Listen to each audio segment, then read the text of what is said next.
यह कहानी आत्मविश्वास की ताकत को बताती है। आदमी जब केवल अपने आप पर भरोसा करता है तो उसके भविष्य का निर्माण बिल्कुल उसके हिसाब से होता है। कहानी है मुल्ला नसरुद्दीन की। एक बार मुल्ला नसरुद्दीन हज करने के लिए मक्का जाने को तैयार हुए। उनका दोस्त जो एक नाई था वो भी तैयार हो गया। फिर एक तीसरा दोस्त जो गंजा भी था और बिल्कुल बेवकूफ़ था, वो भी साथ चलने की जिद पर आ गया। मुल्ला नसरुद्दीन ने दोनों को साथ लिया और हज करने के लिए मक्का की तरफ चल दिए। उन तीनों के पास कुछ भी रुपया पैसा तो था नहीं, लेकिन मुल्ला ने अपने दोस्तों को भरोसा दिलाया कि जब वापिस आएंगे तो हमारे पास में ढेर सारे पैसे होंगे। सफ़र पर चलते चलते रात हो गई। अपने आसपास की भीड़ को आते जाते देखा तो मुल्ला नसरुद्दीन को कुछ तो बोलना ही था। इसलिए वो कहने लगे, अब एक रात के लिए इस रेत में क्या महल बनवाना, केवल एक रात ही तो यहाँ गुजारनी है। फिर महल बनवा करके उसके लिए नौकर खोजो और रखवाली करवाओ। ऐसा करते हैं, हम तीनों इस रेत पर ही आज रात सो जाते हैं। फिर आगे मुल्ला नसरुद्दीन ने कुछ सोचा और फिर बोला, ऐसा करेंगे, बारी बारी से हम तीनों पहरा देंगे, क्योंकि हमारे खजाने की चोरी हो सकती है। मुल्ला की बात ना तो नाई को समझ में आई और ना ही उस बेवकूफ़ गंजे दोस्त को, लेकिन ये बात वहां से निकल रहे बादशाह के एक मंत्री ने जरूर सुन ली। सबसे पहले पहरा देने का काम उस नाई का था, फिर मुल्ला नसीरुद्दीन का था और सबसे बाद में उस गंजे आदमी का था जिसके पास में अकल कम थी। पहरा देने के लिए नाई जागता रहा, लेकिन नाई को नींद सताने लगी।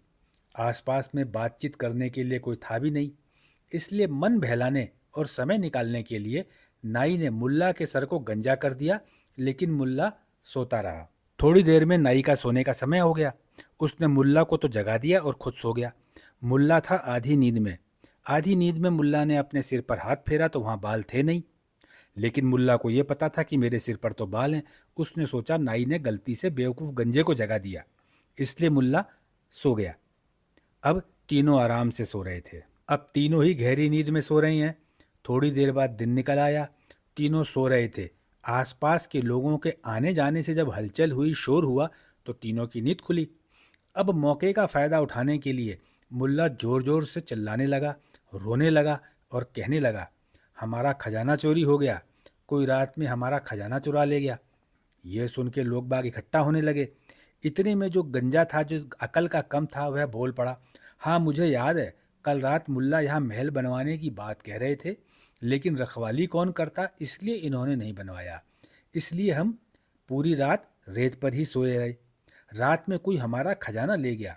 वहाँ जो लोग भी थे वे सभी आपस में एक दूसरे से बात करने लगे कि वास्तव में इन लोगों का खजाना चोरी हो गया।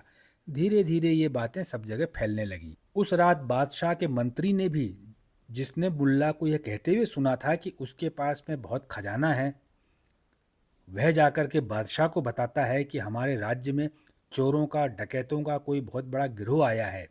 एक बहुत बड़े आदमी का सारा खजाना चुरा लिया गया है। मैंने उस आदमी को कल रात कहते सुना था कि अब एक रात के लिए क्या महल बनवाया जाए, फिर महल की पहरेदारी के लिए लोग रखे जाएं। इस झंझट में कौन पड़ेगा, इसलिए वो आदमी अपने दो लोगों के साथ में रेत पर ही सो गया। जब बादशाह ने ये सुना तो उसे भी लगा, इतने बड़े आदमी का सारा खजाना चोरी हो गया, यह तो ठीक नहीं है। सुन करके बादशाह को गुस्सा आ गया। उसने अपने कोतवाल को बुलवाया और कहा, तुम्हें अपना काम करना नहीं आता?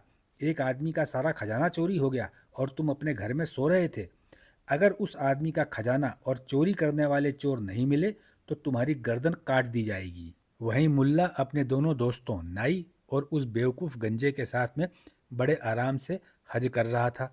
हज करते समय मंत्री ने मुल्ला को पहचान लिया और इज्जत के साथ ऊँट पर बैठा करके बादशाह के पास ले आया।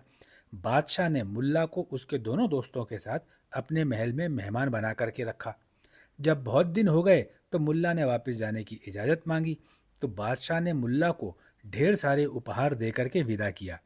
यह ठीक वैसा ही हुआ जैसा मुल्ला नसरुद्दीन ने हज की यात्रा से पहले कहा था। अब वो वापस जा रहे थे, साथ में उनके पास में बहुत सारा धन भी था।